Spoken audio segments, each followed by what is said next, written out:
evening and welcome on behalf of Teachers College and Teachers College Press to tonight's program, Exploring the Meaning and Value of Professional Capital, a new book by our distinguished authors, Michael Fullan and Andy Hargreaves. And the topic tonight is how professional capital, the book, can be the basis for transforming teaching in every school, the book and the concept. This newest collaboration represents the caliber of scholarship that TC Press tries to provide and to make available, accessible to multiple professional communities. Published texts and professional resources at the cutting edge of theory, research, and practice. This academic year, 2012 to 2013, marks TC Press's 110th anniversary.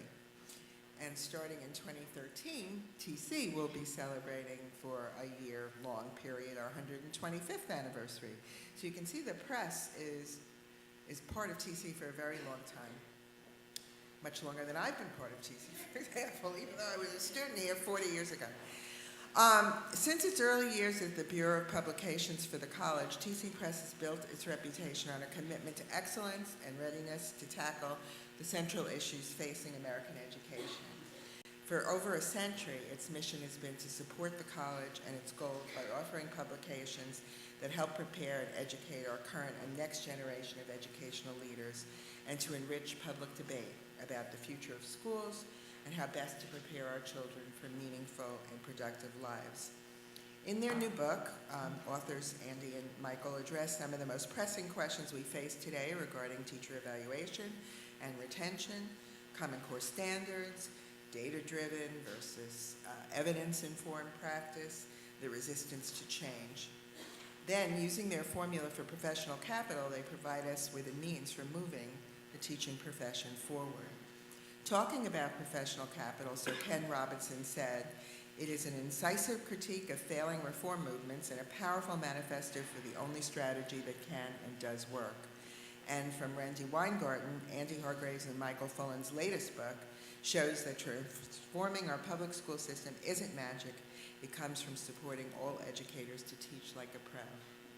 I know that you have lengthy summaries of everybody's bio in the pamphlet, which is a good thing because there's no way that I could sufficiently introduce our authors who are so well known. I know that's why all of you are here, and given all that they've contributed, we're so lucky to have them keep contributing in this way with new books and new thinking. So Andy Hargreaves is the Thomas Moore Brennan Chair in the Lynch School of Education at Boston College. He's taught in primary school and several English universities, including Oxford. He's co-founder and director of the International Center for Educational Change at OISE, the Ontario Institute for Studies in Education in Toronto. He was co-founder. And the founding editor-in-chief of the Journal of Educational Change. Michael Fullan is a professor emeritus at OISE, and he's recognized as a worldwide authority on educational reform, is engaged in advising policymakers and leaders on helping to achieve the moral purpose of all children learning, and he is known throughout the world, and wherever you go, people say, "Oh, Michael Fullan was just here." So since I keep missing you in many places around the world, I'm so glad that we're here together tonight. So Andy and Michael are going to introduce us to the book with brief presentations, and then I'll introduce our panelists for a discussion. Thank you so much, Susan Fuhrman and Teachers College and Carol Saltz and Teachers College Press for hosting this event that Michael and I are honored, really, to be contributing to, along with this frighteningly distinguished panel, who we see laying in wait for the moment when we stop and they begin. A few years ago, Teachers College Press and their relentless advocate for all good things, Carol Saltz, tried to encourage Michael and I to do a second edition of a book that we first released in the early 1990s. We were still just happy to be alive, never mind to do a second edition. And after a little persuasion, we agreed that we would indeed do a second edition of a book that was first called What's Worth Fighting For in Your School, commissioned initially, we should add, by a teachers' union in Canada. And then it took us a long time to get started. And we could raise all kinds of reasons for this. Busy, other things to do, difficulty getting together, all the usual reasons. And I was probably more to blame than Michael in that sense. And then a moment really came when we felt called, in a way, to do this book.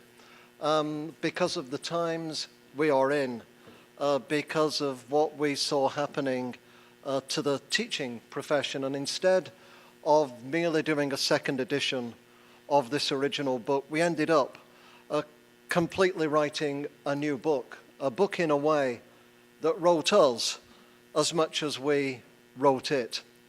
Because we believe, following the greatest scholarly source that we could possibly find, who is a New Yorker, as an inspiration for this talk this evening and the book that we wrote. We believe with Woody Allen that education is at a kind of crossroads, but we hope it's a better crossroads than the one that he described. More than any other time in history, mankind, he said, faces a crossroads. One path leads to total despair and utter hopelessness. The other to total extinction. Let us pray we have the wisdom to choose correctly. And we believe this is exactly the path that describes the future of the teaching profession. And we tried to capture this with a concept that has become a popular metaphor now, the concept of capital. Economists know, whether you're Adam Smith, Warren Buffett, Karl Marx, that capital is about adding value to net worth. If you want to get a return, you need to make an investment. Capital has to be built, invested, accumulated, circulated, if it is to yield a return over time. Whatever your ideology, this is the way that capital works. And over time, metaphorically, through Adam Smith, Martin Troll, James Coleman, we invented concepts, created them of human capital, of social capital. Then the environmentalists talked about natural capital. There is spiritual capital. There's even a book on erotic capital. We also give talks on this. They're much better attended. And our next book will be called 50 Shades of Professional Capital.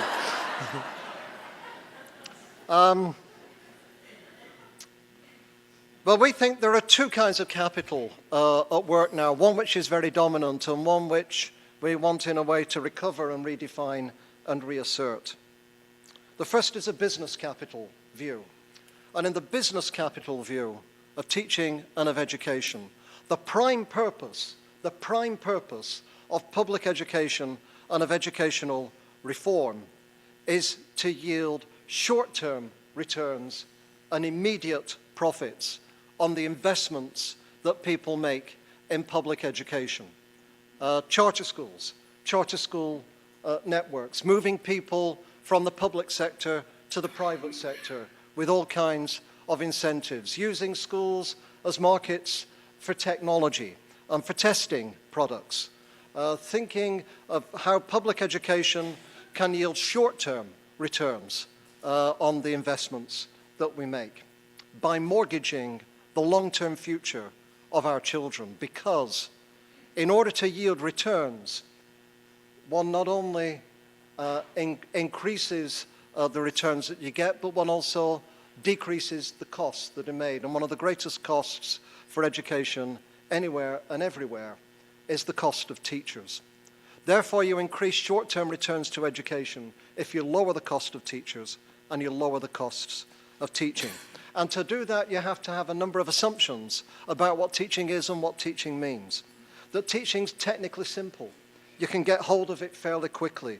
That you can master it after it's difficult at first, but with a bit of effort, you can pretty soon get on top of it. You can train for it short term. You can learn it over the vacation without even having any students to work with. You can be driven by the data and the evidence and the research and the numbers rather than by your judgment and your expertise. And a lot of it depends on native wit, enthusiasm, effort, talent, balanced by and driven by measurable performance results. And in many cases, teaching is increasingly, especially in those states, which are now insisting that all high school students must take at least one course online. Must, not may.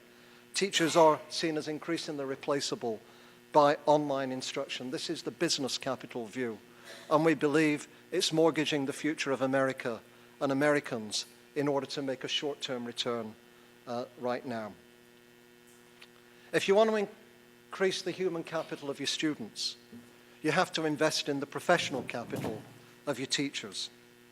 In this sense, teaching isn't easy, it's hard, it's difficult. It's one of the hardest jobs in the world. As people in Finland who support their public school teachers and public school teaching completely understand, and in other high-performing countries as well. It requires high levels of university-based education and long periods of training and later continuous development. It's perfected over many years, not a year or two or three before you move on to something else, through continuous improvement. It involves wise judgment as well as hard and other kinds of evidence, because a brain scan doesn't speak to a doctor, and a set of statistical data on performance don't speak automatically to a teacher either. It's a collective, not an individual accomplishment, so it needs time to be together with each other in the context of practice. And online instruction works best not when it's used by bad teachers or no teachers, but when it's used by great teachers to enhance and enrich their practice. First, I wanted to also thank Teachers College Press. In fact, the very first book I did in the late 70s, which was called The Meaning of Educational Change. I was a rookie professor. I sent it to Rutledge because it was an academic publisher of renown, and they rejected it. They said it sounds too much like Seymour Saracen. So I took that as a compliment. They shouldn't have. Why did they reject it? So I did publish it with Teachers College Press, and Carol is about to start to harass me for the 5th edition, which is great. And I'm happy to be part of that cumulative capturing of it. The second general thing I wanted to mention was that although we're zeroing in on professional capital of teachers this evening, both Andy and I are working on what I would call whole system reform. And whole system reform is when you focus on the improvement of classrooms and schools across the whole system, 100%. So it means if it's New York City, it's all the schools. We actually prefer states and provinces and countries. And the work that we've been doing in Ontario that some of you know, where the New York, one of the New York contingents are going to come and visit in December to see what we've been doing, has been about the whole province of Ontario, the 5,000 schools, the 2 million students, and bringing about significant changes across the whole system. So that's how I want to surround this. Andy and Dennis Shirley just published a book, came out in the last 2 weeks, called The Global Fourth Way, which is about this, and the things that I write about with a few other people are also around whole system reform, all systems go, whatever phrase. So that's the context I want to put this in. If we just build on what Andy started here, if you think of the core of teaching and the strategy we've used in Ontario in the last 8 years to improve literacy and numeracy by some close to 20% across 4,000 schools, to improve high school graduation across 900 high schools, all the schools in Ontario, from 68% to 82%, has been centrally accomplished by partnering with teachers not only individually but collectively to increase the capacity, the collective capacity of teachers well led by other teacher leaders and by school and district leaders to really accomplish this on a large scale. So it is about the essence of good teaching. And I want to take up two of the three of our professional capital elements, and Andy's going to build on the third one. You could say teaching like a pro. When we do our workshops, we ask people to connect with one other person and discuss what's teaching like a pro. And they usually start off by saying, well, it's about personalization in the classroom, it's about responding to this, it's about having the expertise. But they end up always talking about it's about connecting with other teachers to learn from each other and to have a collective impact. And that's, so it's not the classroom only. It's the bigger connection within the school, across schools, and across. So these are quotes from our book, and I'm not going to dwell on them. But it is about continuously inquiring. It's about improving teaching and learning by not as isolated individuals. This is definitely not an autonomous profession, as defined by individuals working away on their own. It's being part of a wider community for the good of the bigger purpose. But every success that we know of, at least in our short run, it has to do with teachers teaming up to do something they couldn't do individually. And that gets us into the capital. I'm going to talk about the first two of these, our human and social capital. And just to, just to define them like within one sentence each, human capital is the quality of the individual, the talent of the individual. Social capital is the quality of the group, and the decisional capital is the quality of their judgments in relation to complex problems that they have to address and make improvements on. And that's what we'll take up a little bit with the two of us.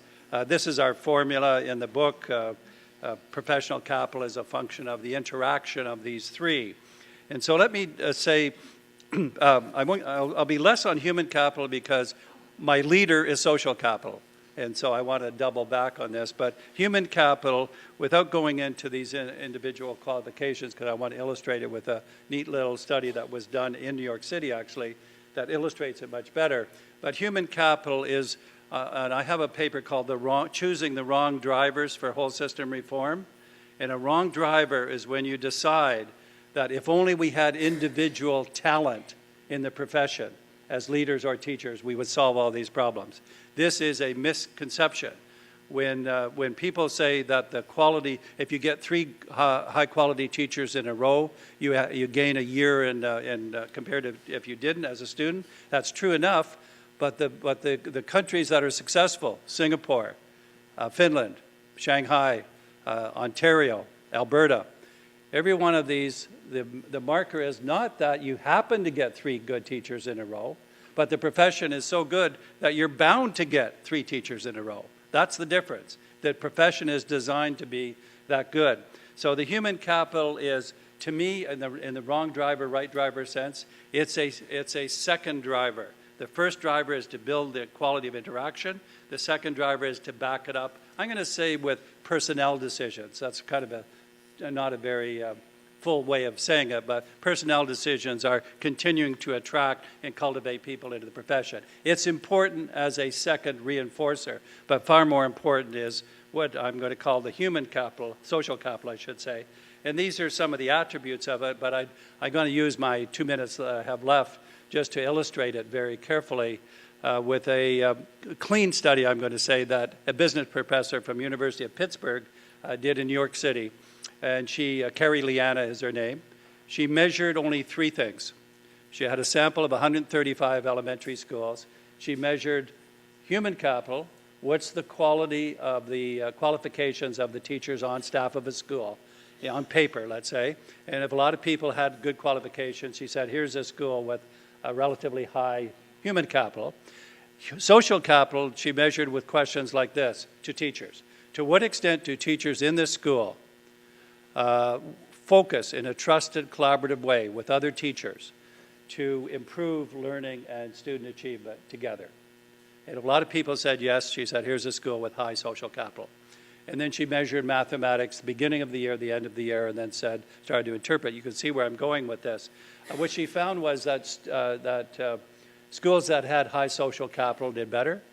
Schools that had both social and human capital high did best, and I'm going to come back to that equation in a moment. And she also found that a teacher with low human capital, who happened to be teaching in a school with high social capital, was more successful. You can see you can just actually feel the rub-off effect in the collaborative culture that we're talking about. When it comes to the human capital, social capital, we have put our money in Ontario on social capital.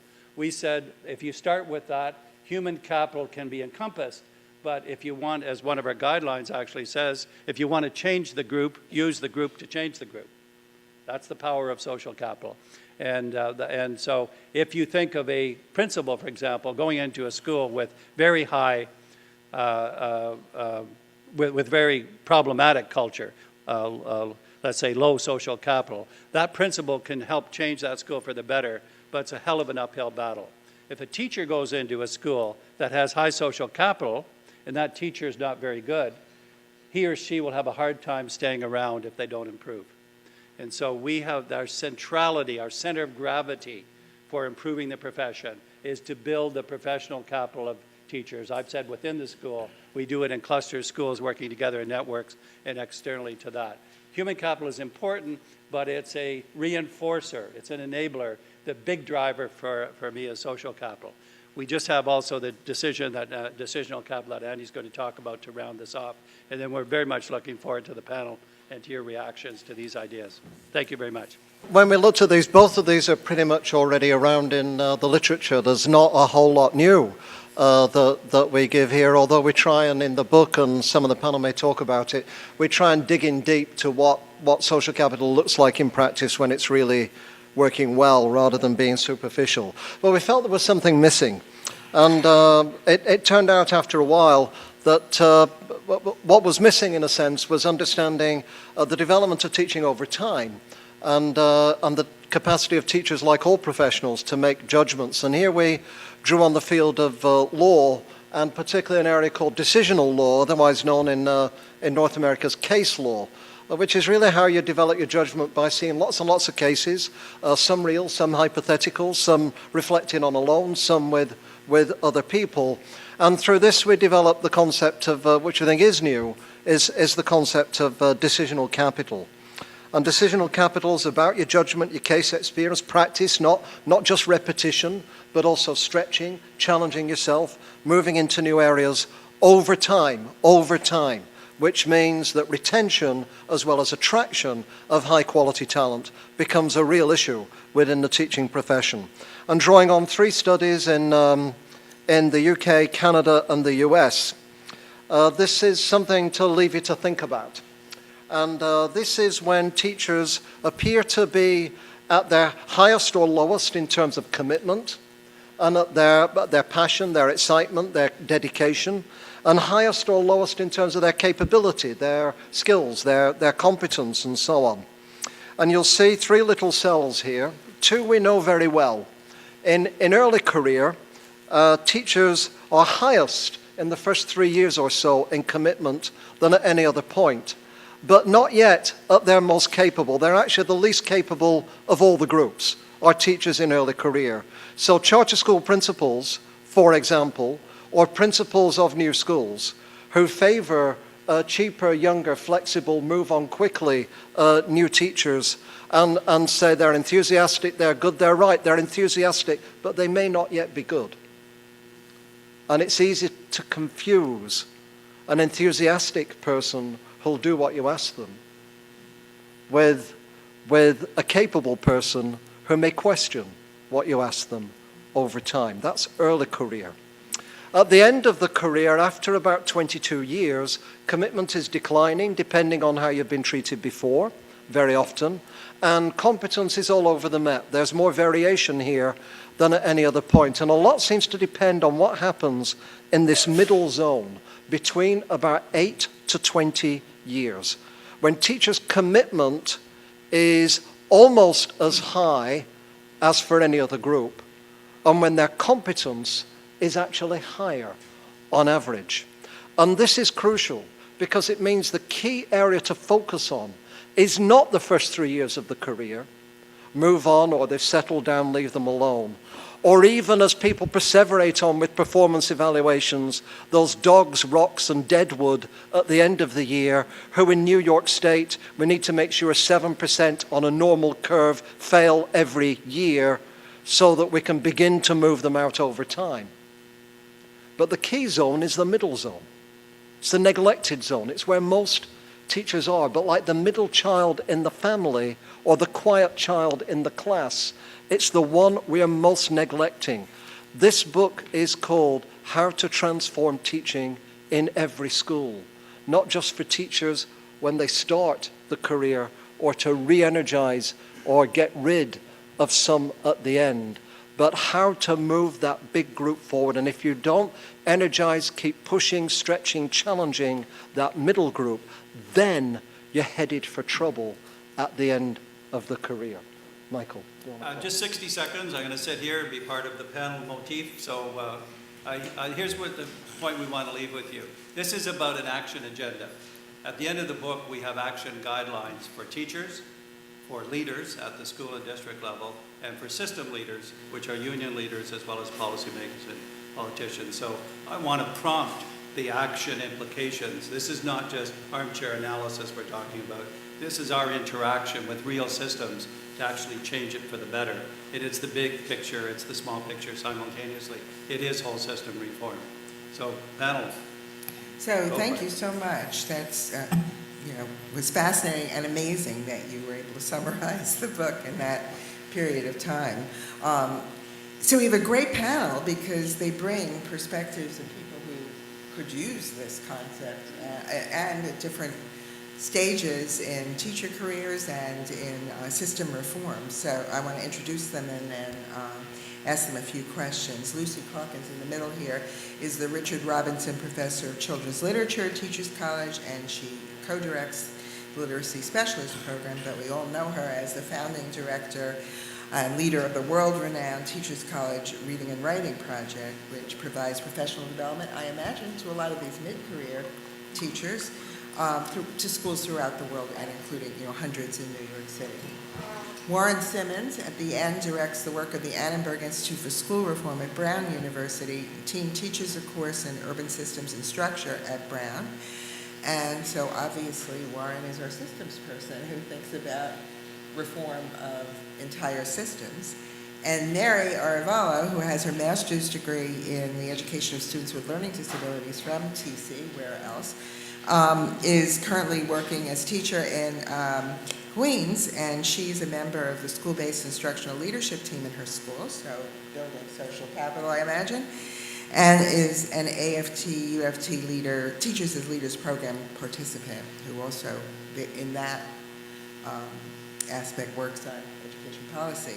So these are terrific people. We'll start with the question, how does this concept of professional capital help you in how you contribute to education? How would it be useful to you? So we'll just start with Warren. I think it's a very useful concept, but I think it's mediated by a set of forces that we need to put on the table here.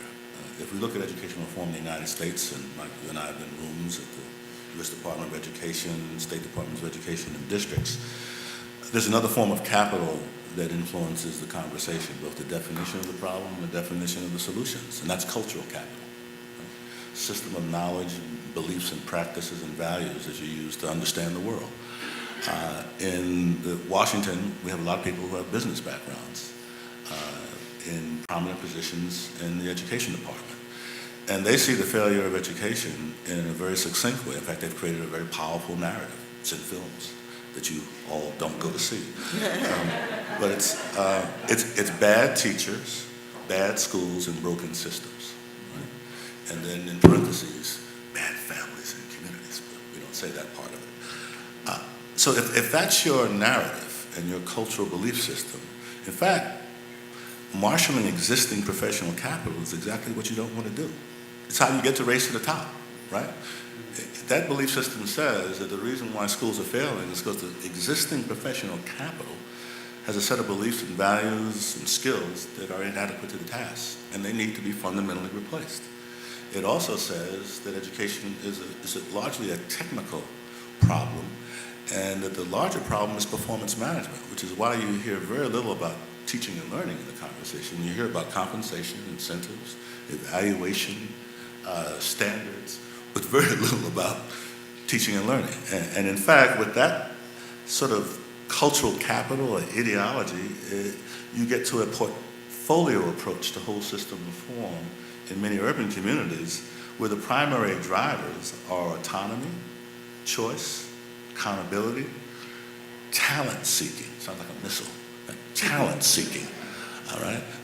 But talent seeking is a sort of generic smart person who, with some technical support, maybe a web-based curriculum, maybe an Uber principle, and an accountability system and informing and some data, can in fact do a much better job than an experienced person with lots of professional capital. Now there's some, and I assume I only got like 20 more seconds, I'm gonna stop.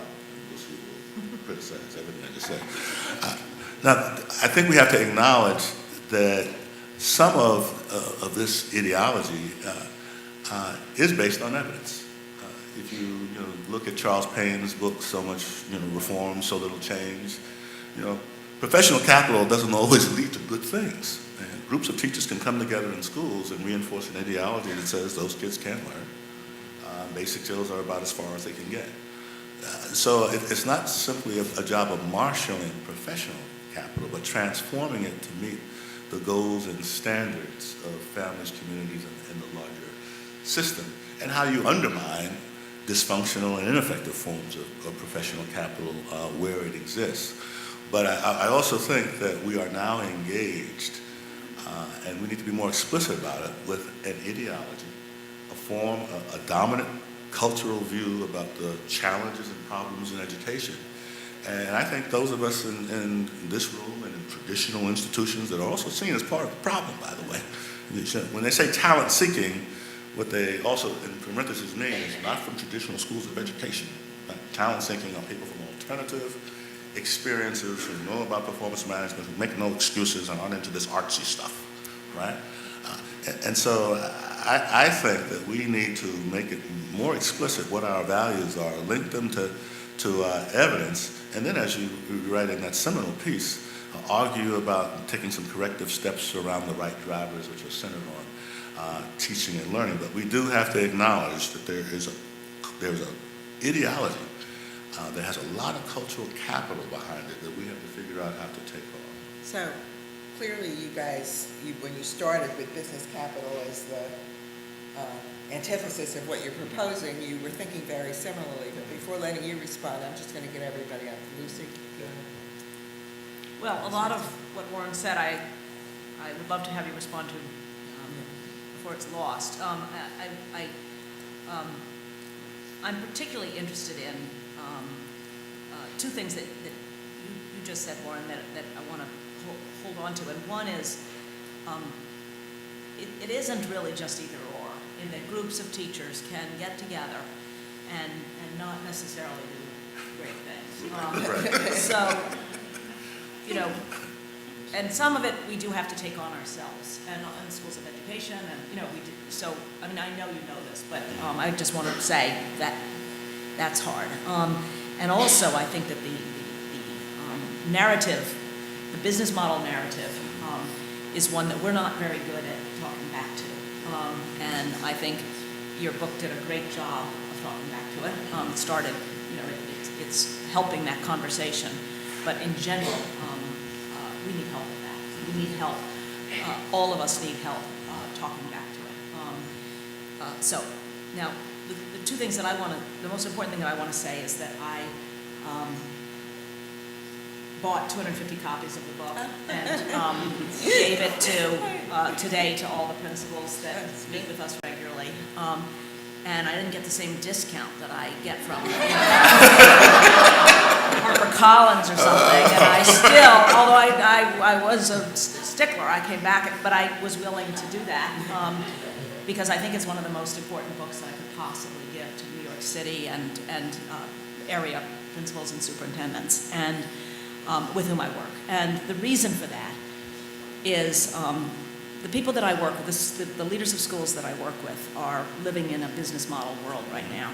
New York has flipped, and lost its. There's a 2-year-old driving the car is the kind of feeling. And they're utter novices in education. They know nothing about, they're instituting policies that when they actually, if you actually understood the effect in classrooms, that you would understand it's a total novice at education, instituting these policies. I do think that the most important thing that the principals can do is to turn their back on, when you're abused, you tend to abuse. And I think it's really important that the way in which schools are being treated and principals are being treated and the outside world is treating teachers is not the way in which we all treat each other. And I do think that the schools that I'm fortunate enough to be connected to have tremendous professional capital, and they do not have enough social capital. There's a lot of really talented teachers who are isolated in their classrooms and spending all of their time trying to somehow keep up with the data chase. And I think that the principals are trying to keep up with the data chase, and people are forgetting that something like folks, eating a meal together and talking about how it's been going is a good thing. Going out to drinks Friday after school to talk about the week. Any of the kind of building relationship work. Everybody's too busy right now for relationships and for study groups and think tanks and all of that. So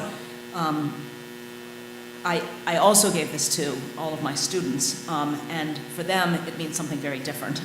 Last night we had a fairly powerful conversation when they said to me, all of us, they said, we've been teaching for 3 or 4 years, 5 years, and really the reason we're here is because we're like, what's next? And I'm like, you've been teaching for 3 or 4 years and you're asking what's next? And they're like, yeah, but you have to understand that our peers in other professions, are all moving up. They're all, and we just have this feeling of like, what's next? And I thought to myself that John Hattie has written Visible Learning for Teachers, and I thought that this book is not exactly aimed for teachers who are in that year 4 or 5. It's kind of a policy, it's kind of it's not unclear, and I could kind of imagine you rewriting this book to, Professional Capital for Teachers, in that I think we've got a whole group of teachers, and many of them are here at TC, who have taught for 4, 5, 6, 7. You're saying 8 or 12, but I think by 8 or 12 they're out of our system in this area. So they've taught for 4 or 5 years, and they would love a chance to be leading other teachers and to be creating the kind of community that you talk about. And I think that they don't know how. I think nobody's inviting them to do it, and they don't know how. And that this book begins to do it, but I would love to have you talk a little bit more about. Teaching is not a place where it's very easy to sort of come out of your classroom and to say, can we get together and study kids together? Can we do a research project together? It's not in the norms. Mary. So it's everything you say is exactly how I feel as a teacher and how the teachers I work with feel. So one thing that I thought was interesting that you didn't mention in your book was the vision. It's so important that teachers have a vision, which I feel like this book is finally a book who's mentioned that teachers are people too. Because if there's no vision, no matter what you do, like you were saying, you can put them together, but if they don't have a vision, not just for teaching, but for the world, like big vision. And you mentioned it many times in the book, and I felt like that was very powerful. And I'm not sure how I would bring that to my school, but I want to get the teachers I work with to find a vision, to find who they are, why are they teaching, why did they come here, the day they entered college and decided to be a teacher. I think that's so powerful, and I think that's where the empowerment is going to come from, is that vision. And then for me, what I've been doing is creating groups at school, and they're so resistant at my school. We actually have a professional capital school, but just like Ms. Calkins said, it's not social. Everyone's in their classroom, there's no time, it's very hard to get together with people. So I feel with a vision, you go beyond what the school doors. You go beyond 8 to 3:30 or whatever, and it just drives you so much that it doesn't matter. You enjoy that vision and you want that vision so much that you just keep going. And I think that piece is so important because this is such a big fight. And so I've created a teacher group, and I only have 8 teachers out of 3. I don't even know how many we have, 150 teachers. But that's a start. And then when we see that spark, when we get that going, I think more people will join us. And then what helps too is I'm with the UFT AFT teacher program. And it's nice to go and meet with teachers outside the school and discuss policy and say, oh, that happens at your school too? There's like that, you feel like, oh my gosh, I'm not alone. There's other people that feel this way. And that gives me power to go back into my school also and push and pull and bring and tell my principal, I love what you're doing. We have such a great school, and empowering my principals too, not talking bad about them. And when someone talks bad about them, I say, well, it is what it is. And then I talk about the positive things. But that's the vision I have.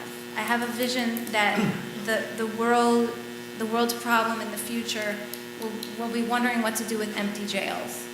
And so you have to have that vision, and I feel like that's my piece in So this. you guys have a lot to respond to, but let me ask you at least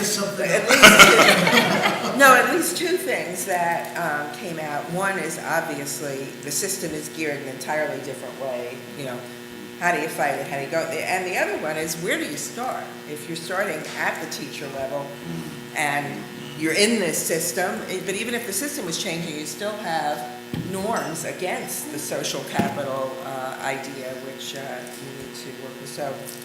So at least those 2 things, but don't be limited. Okay. Yeah, I'll just start with what Warren said about, you use the word cultural capital, but actually business capital is one form of cultural capital, and professional capital is another form of cultural capital. So in that was just a different use of those words. For the same reason I wrote Choosing the Wrong Drivers, I will say we wrote professional capital, which is to give coherent ammunition to those people who would like to fight against the wrong agenda and in favor of, and we hope we provide a lot of fuel for fighting in favor of the right agenda. So that's that part. One of the things that Warren said that we perhaps, we did, it's actually in the book, but maybe you want more of an emphasis, is that we too are unimpressed by superficial forms of collaborative cultures. And Andy has nailed that many years ago, but we tried. He's an expert. He's the original expert, so to speak. But so we are the professional capital we mean has rigorous criteria embedded in it, and no form of getting together that doesn't match those criteria, which includes impact on results. And so we want to fight the business capital with a strong kind of development that really built into that kind of evidence and effectiveness, where you're criticizing inside the profession as much as you're criticizing the business capital proponents. One last point, and it's a point you made about vision. My word, and I guess maybe Andy would endorse it, our word for vision is moral imperative. That's how the way we express it. Moral imperative is the commitment to raise the bar and close the gap for all students. And that's the driver. And I actually use the phrase moral imperative realized to say the only moral imperative that counts is the one where you can show you're getting somewhere. You're actually progressing. I'll come back later because I don't want to talk too much at the beginning to your action point, which is the Susan. Susan, where do you start? Let's leave that for a little bit to percolate. Sure, Andy? Well, thanks for your contributions. Excellent, but really having thinking a lot. I'll try and take the big end and the very practical end. We rejected, we have manuscripts all over the floor about all the kinds of capital that we rejected, that were in the book, and we're complicating it.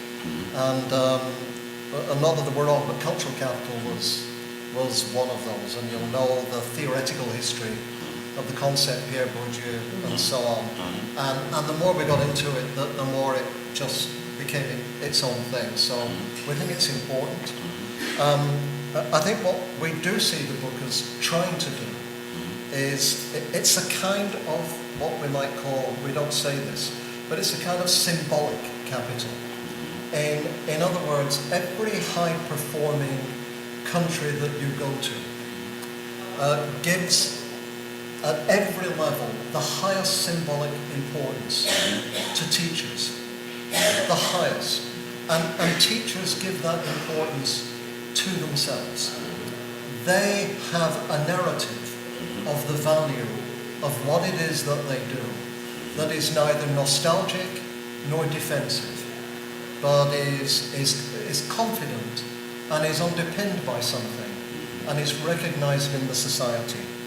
And through writing this book, which at the end of the day is based on studies and support work that both of us have done with teachers all over the world, we're trying to help what I think Mary was saying is the vision thing, which is if we don't have a narrative ourselves within this profession of what we're doing, how on earth can we counter the disheartening and ungenerous narratives, but not always inaccurate narratives that other people present to us? So we first have to be confident and clear in our own narrative, and we have to take a hard look at ourselves and say, what truths are there in the maladroitly expressed as they are, in the opposing narratives that we need to take very seriously and begin to respond to ourselves. And if you're a teacher in a big school where a lot of what is going on doesn't fit what you see as professional capital, I think your answer is, Mary's answer is utterly brilliant and absolutely dead on. And you use words interestingly like energy, spark.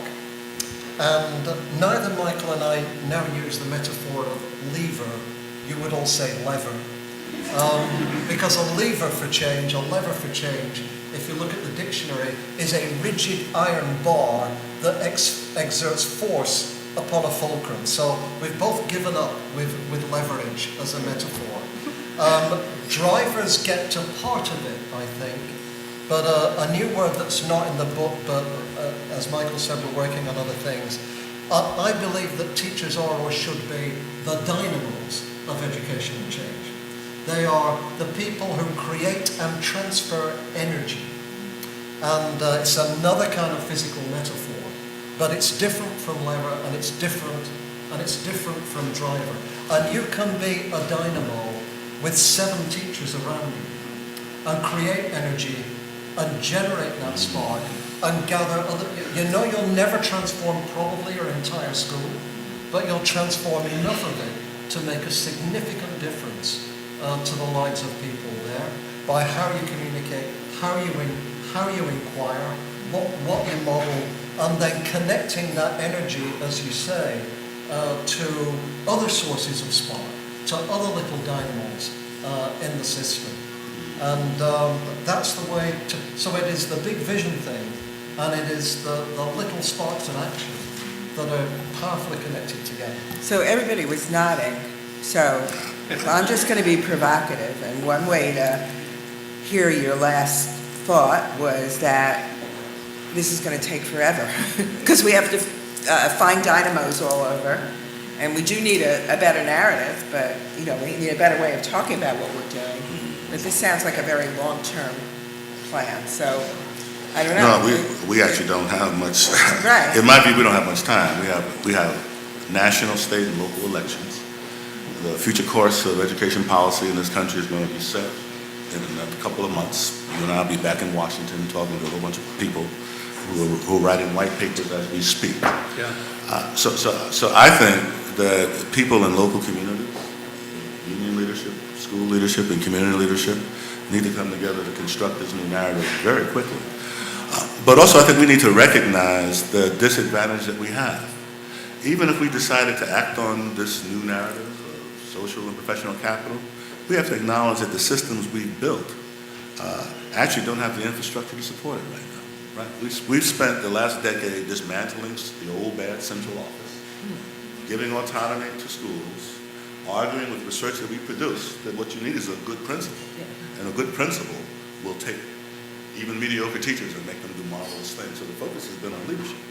Now, whispered in many of the quarters that I'm in is that we were wrong about the Uber principle, right? We really need to have a teacher development strategy. But that's whispered. And when that's taken to another level, then you just need a charter management organization or some kind of external partner with an individual school. What's lost, and I think I saw it, most pointedly in an effort that Marla Uselli led. Marla, are you here? She's there. She's right. You're right. Stand up. Say nice thing. The Transatlantic School Innovation Alliance. Yeah. We partnered a number of secondary schools in New York City, with a number of secondary schools in London for 3.5 years. The people in London were enthusiastic. The people in New York City at the leadership level were against it. They called it edutourism. They felt that teachers and principals in New York City had nothing to learn from people in London, but they also had nothing to learn from each other. Right? That in fact, this model of the portfolio assumes that education improvement is a school-by-school enterprise. There are no mechanisms to support, a very weak mechanism to support cross-school learning. So we'd have to build a new infrastructure to enact this in places that are pursuing the portfolio model, as well as change the vision. I think we have to articulate what those investments and structures look like. Marla, am I being No, this is dead on. It don't work for me anymore, so you can You go. Yeah. This is dead on. I mean, centralization and individual autonomy are two kinds of hell. Yeah, right. Yeah, it's like the old joke, the person goes to hell and the devil says, well, we have choice now. Right. It's kind of very up to date. So we're going to take you into two rooms. Here's the first room. Take a look at this. So the person who goes in sees everybody is up to their neck in excrement. And I think, so this isn't really very good for eternity. I don't like this. Can you show me the other room? So it shows them the other room, and they're all up to their waist in excrement.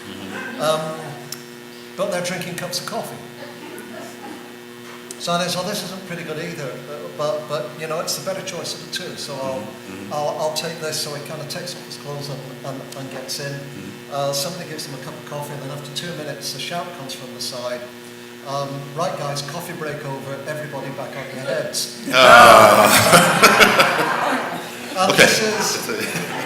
And this is like, so individual school autonomy looks like you're going to stand up and have cups of coffee by comparison to centralization. Right. Pretty soon we're all back on our heads.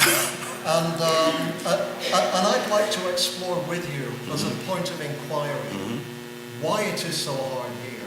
What Michael supports so much in Ontario, what I have seen and studied in detail in England and in Canada, and that is, if somebody's doing badly, they're not usually doing badly on purpose.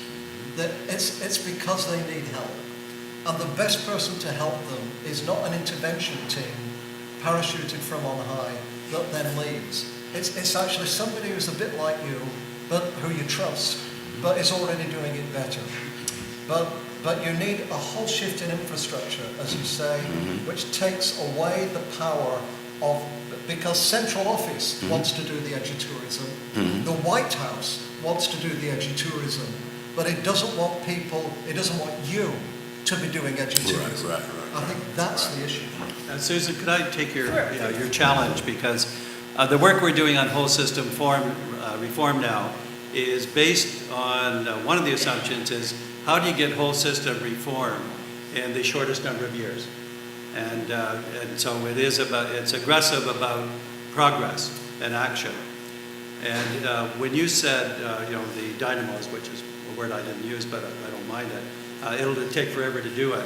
My question always is, okay, what's your alternative?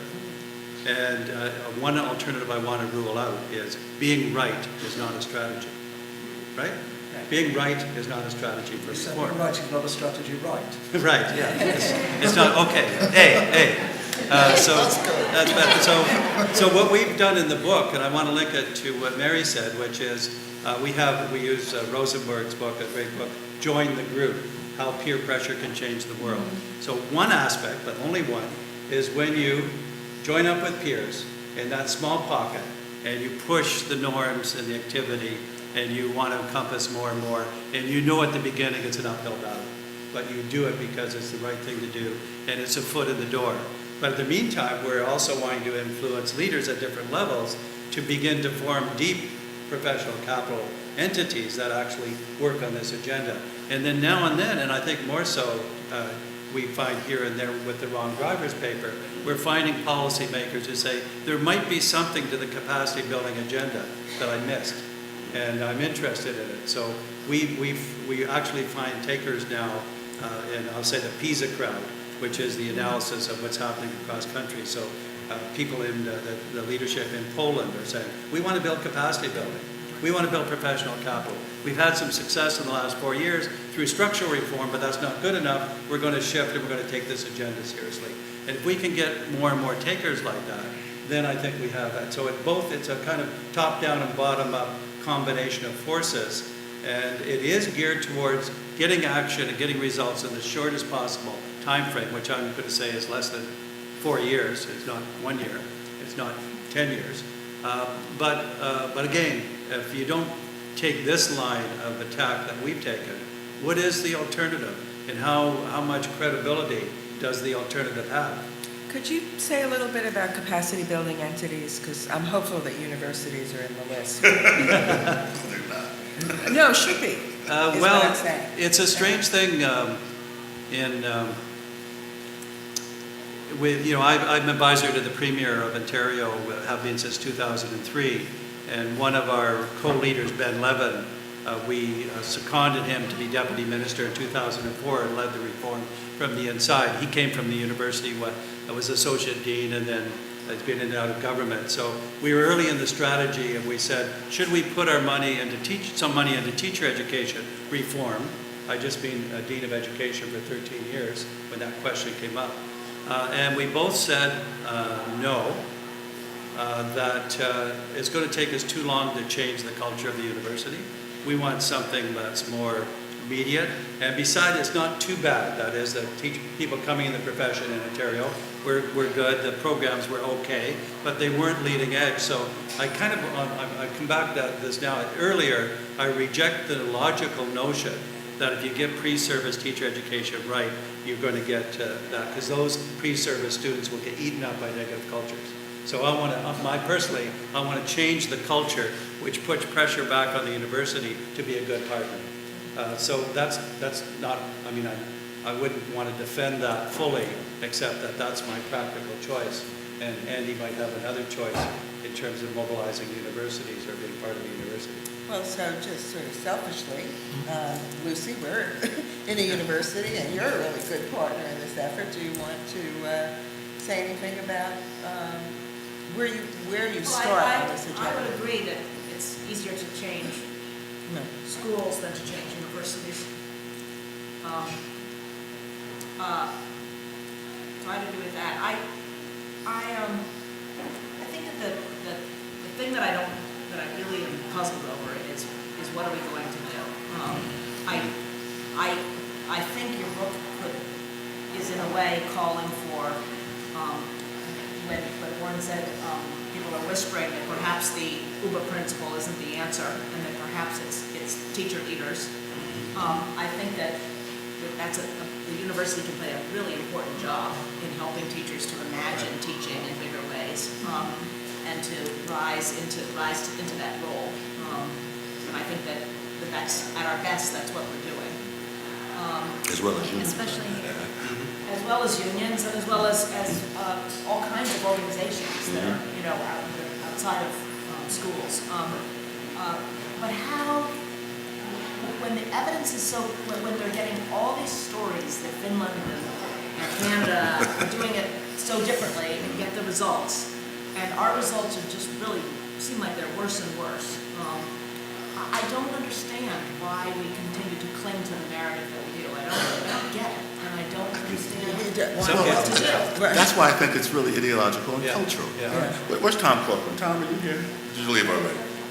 Tom. So when I'm in Washington, when I'm in state departments of education, and when I'm in districts like New York City Department of Education, I can tell you the difference in the look and feel of the people now who are there from 10 years ago, right? 10 years ago, the people I confronted in the Department of Education look like the people on this row and on this panel here. When I go to the Department of Education now, people are like 45, that's even too old, that's 40, 40 and up. 2 years. Between 40 and 20. They are from alternative backgrounds. Most of them new leaders, Teach for America. They are trained to view the problem as a performance management issue that can be solved by looking at data and fostering accountability and building incentives for performance and getting bad people out. That's they speak another language. They consult a different field of knowledge. Then we may disagree, but at least I know the language you're speaking. I know the research that you're talking about. These folks, I don't know the research fields that they know. They don't know what I know. The language is different. It's hard to So simply you communicate brought up a with really them. important dilemma, which I know you talk about too, which is data versus evidence, because you're saying that a lot of managers are relying on data, but all the evidence we have shows that that's not a very effective strategy. I mean, that, we have lots of evidence about things that are happening that don't work, but, isn't being attended to. So what- I don't think you're hearing me. I've had people just say to me, oh yes, I know how they do it in Finland. We're not going to do it that way here. Interesting. Right? They are socialists, communists. They're going to do something differently. I think you're mistaken. I think this is a political and social endeavor as well as it is a technical and research. And economic. And economic. Because I think part of what they want to do is to spend the money on things that are outside of schools. Right. I feel like we have to show them. We can't wait. We have to do it and show them that it works with evidence. We have to use their tools against them and show them what. We can't sit here and say, don't do it, let's do it, and show them, do it in the side room, do it in the back, do it after school, but show them the results and get it done. That's what we have to do. So let's, in our book, we actually don't, in our book, I would say we don't actually rely on evidence to carry the day. Right. I mean, there is evidence Right, there. right. But I'm just speaking for the two of us, if you don't mind. But we wouldn't say the evidence is compelling, therefore you should do it the way we conclude it. We wouldn't say that. Our book is really to tap in to the motivation and the energy and the frustration of people who came into the profession and wanted to make a difference, and they're not able to do that. And we feel that if we can connect there and multiply that, then it is a political struggle. It's not an evidence struggle. And so it's trying to mobilize the politics to create positive energy that becomes so strong, it's hard to resist because, and there, I think even though there's a really kind of a hopeless kind of analysis that you could take a couple of steps with Warren, it really is, there's a lot of appetite for the line of thinking of teachers working together and getting results that they never had before and seeing kids succeed that never before. There's a real moral kind of connection and appetite for doing that work out there. And we've had a lot of feedback on the book where people have read the book and one at a time and said, I was down in the doldrums this summer, I read this book, I'm so inspired to go back and do some new things. I mean, those are individuals saying that, but we're trying to tap into the motivation, not convince people with evidence, per se. Well, I agree with you that that is the tremendous contribution the book makes, is it reminds us of that, and I think we tend to forget it. I do think it's really hard when, for example, teachers looking at evidence and working to get kids better. And the problem is, for example, in New York, somebody wants to control what that evidence is. Yeah. So they can't, they can't develop their own performance assessments, or they can, but then a year later, they hear that now there's going to be a new one that has to be approved by all parties. And not only that, but if your kids aren't improving, that'll go on your teacher proficiency, and so all of a sudden it becomes high stakes, and the whole thing's spoiled. So some of the things, some of the levers, whatever it is, some of the tools that teachers have for studying student performance end up getting taken over by the business interests, and that makes it harder. A lot of these things make it very hard. Okay. Michael and I are trying not to talk, because this is hosted by our publisher, not to talk too much about our other books. But it's hard not to do that, given the way the talk is rightly expanding. And just as, if we all see ourselves as educators here mainly, as we sometimes feel it's inaccurate to imagine we're all the same, and we all believe we're all of one view, we're all of one mind. We're not, actually. And the same is true, I think, of the business community. The business community is not all of one view. It is not all of one mind. We can have some very interesting engagements. My next book is about, it's empirical work based on high performance in business, sport, and education. And it brings up some remarkable things that I'll not reveal here, but that show there are many points of engagement between what we see as high performing compared to low performing business. With what some business people want is what looks like low performance in business, rather than high performance in business. And I think that's a debate and a discussion we need to get engaged with, rather than just having this dialogue of the deaf between people who've been captured by public provision and people who are driven by private profit. So I think it's a good time to turn it over to the audience, who I know that there could be a lot of questions here. Yes? And you can ask it of anyone or everyone. Christine Rollins, I'm a TC graduate too. I'm also in the teacher leadership program. I'm a teacher and professional developer. Teaching is what I love. And I'm over 20 years in the profession. In your book, which I love, I feel like there's so many of us who work on the 10 steps you give us to enact change as teachers.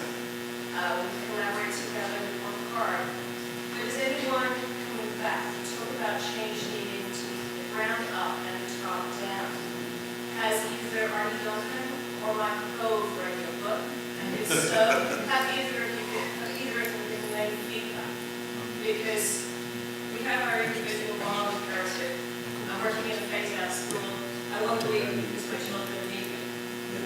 But I need to feel that they have a moral imperative too. And I'm not assessing this business model.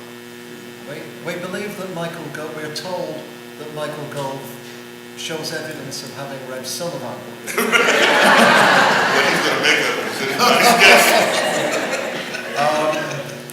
That's, yeah, Michael. No, I've interacted with Arnie and given up on Michael Gove, so I'm biased. But I think our point is that if those people read the book, they will take the wrong messages out of it and misuse it. That's almost guaranteed. So we are writing a book that really says we need different leaders in unions as well as politicians. We need different leaders, and that's what we're seeing emerging. The people in Fullan are saying, the minister, we are going to build up our teaching profession. That's what we want to do. We've looked at this stuff. That's what we know that this is going to be more powerful. So I don't have any confidence that most of the existing leaders that we're seeing using the wrong drivers will change their mind. They won't. But I do want to influence the next generation of leaders. immediate next generation. Yes. I mean, it's a bit dangerous to respond to your question, but I want to go do it anyways. What we mean by moral imperative is the commitment to fellow human beings for mutual betterment. And you can do that with or without God. I mean, you could, it's a secular value or it's a religious value. They're both similar in terms of their power. I mean, so I think we are talking about what is a good society, what do we mean by a good society, how can education play its role to develop students and who are great citizens, not just because they know a lot, but because they're team players, because they have character, because they're committed to working together with other people, they have a sense of what the world is and should be. I was just thinking, like, wanting peace in the world is not a religious thing. It's wanting to be safe when you walk outside. So that's the spirit too. I'd say. I mean, it's just peace. Okay, so We try to pit the short term and the long term against each other as if they are enemies. John Maynard Keynes said, in the long term, we're all dead. So the secret, as John Cotter talks about from Harvard, is actually to connect your short-term priorities with your long-term goals, rather than seeing them as disconnected. The example would be a principal called Cheryl Lim in Singapore, who we studied, of a group of schools in Singapore, who introduced robotics into the curriculum for primary school children, when grade 6 has a high-stakes test that determines which high school you go to, which level of high school you go to, and probably what kind of life you will have. And they'd read Michael Fullan's implementation dip and knew that things would probably get worse before they got better. And so, as an item of collective responsibility, she placed on the table, rather than keeping it to herself, before her staff the question, how, having read this, will we implement an integrated robotics curriculum? And how far will we be prepared to let our results drop as we do this? And the staff collectively said, they will not drop. They will not drop.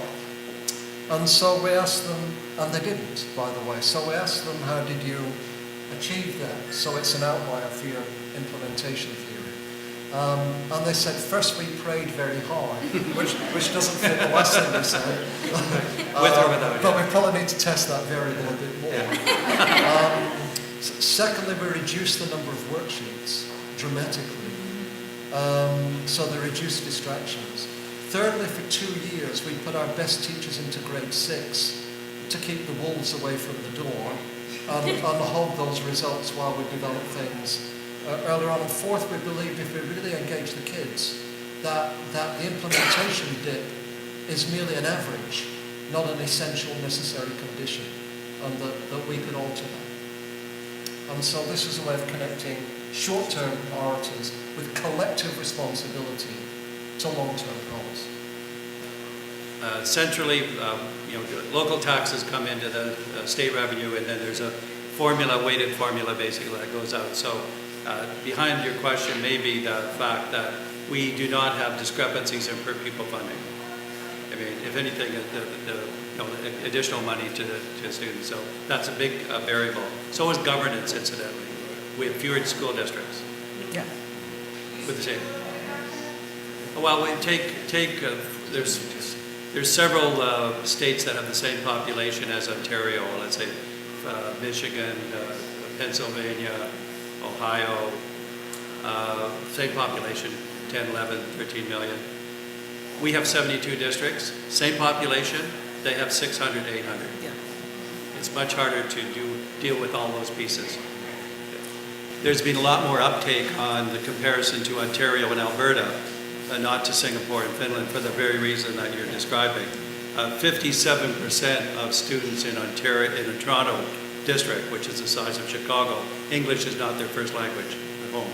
27% in the province, including all the rural areas, English is not first. So we have huge diversity.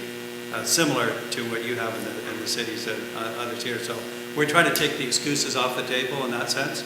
We're not that different, so don't you can learn from Singapore and Finland, but leave them aside because they are smaller for one thing.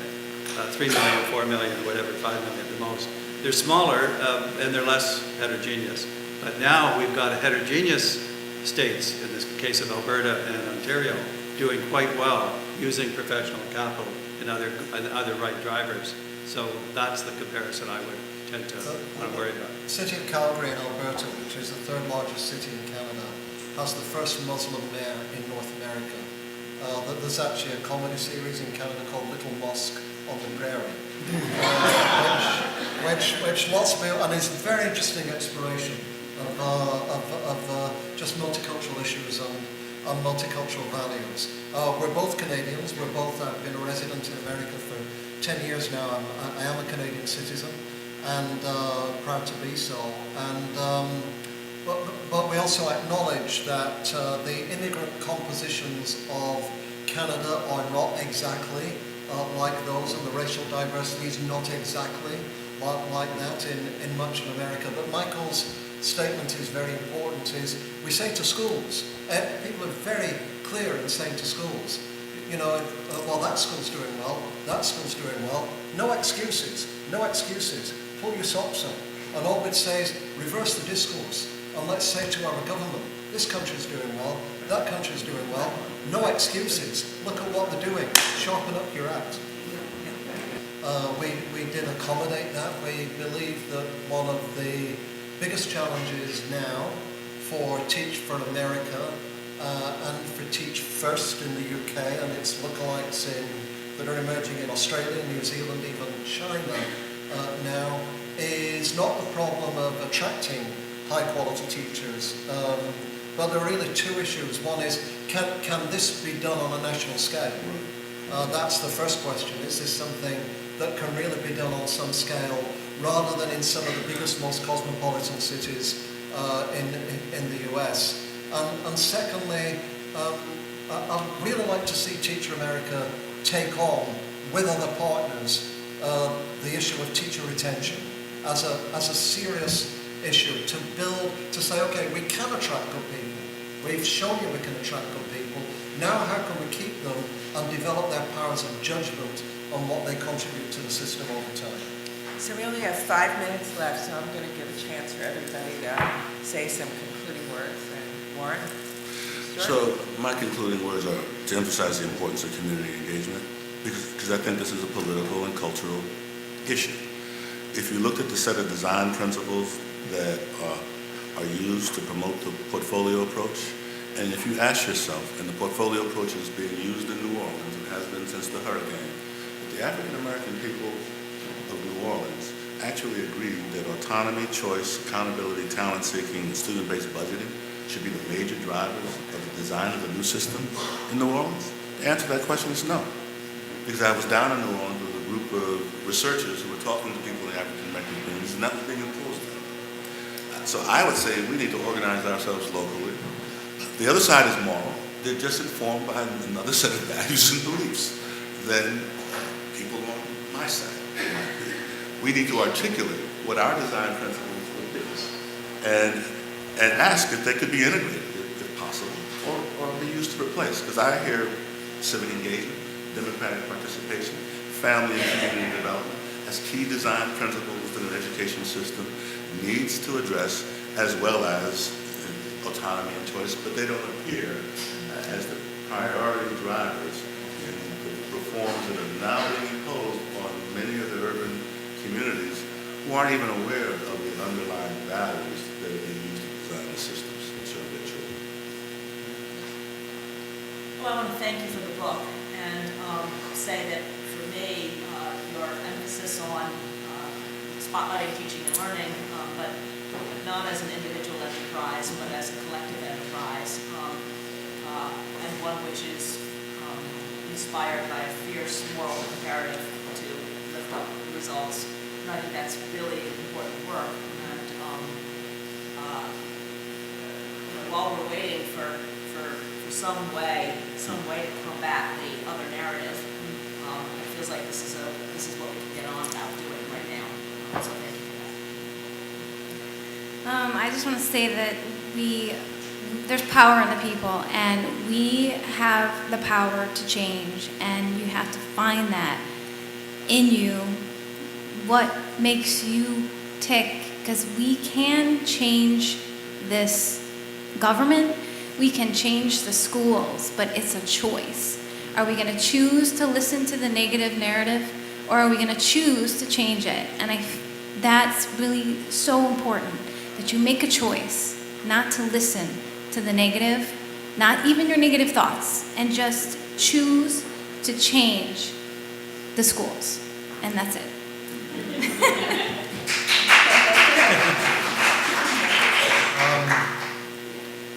A great closing speech about the power of the people, and before that, about a call to action, and before that, about the insatiable hunger that we all will always have for community, no matter who and how much people try to destroy that over time.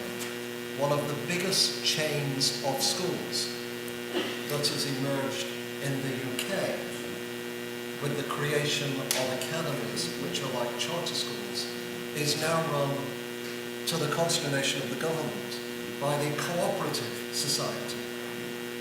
And so, even when you destroy existing structures, the hunger for community will constantly reassert itself, and we can build on that and draw on that over time. Absolutely. I want to go back to one of our guidelines that's throughout the book, which is, if you want to change the group, use the group to change the group. So I would say one of the power bases, not the only one, is at the level of teachers building up their relationship. You have a small-scale example, Mary, that you described, but multiples of that with leaders who are reinforcing the clustering. And even with parents and community, we have found that when you build up the teaching profession, they're more likely to see the community as partners than as sources of problems, because they're more professional. They have a greater sense of connection made. So and they start to reach out more and be proactive with communities. So I do think the essence of the teaching profession is at stake here. And just a footnote on technology. It's quite easy for technology to, because of the business capital sense, to end up replacing teachers mainly. And we will lose a very important piece of this that when somebody mentioned John Hattie, when he in his meta studies found that teacher as mere, he didn't use this word, as mere facilitator, had less impact on student learning than teacher as activator, I'm using his words. Teacher as proactive partner in the new pedagogy. And we have to figure out with technology that this is an opportunity for partnership between students and teachers, among teachers and among students, to change the nature of learning. And that is a new, really opportunity that could go either way. So thank you. I want to end by thanking all of you, thanking the audience, thanking TC Press.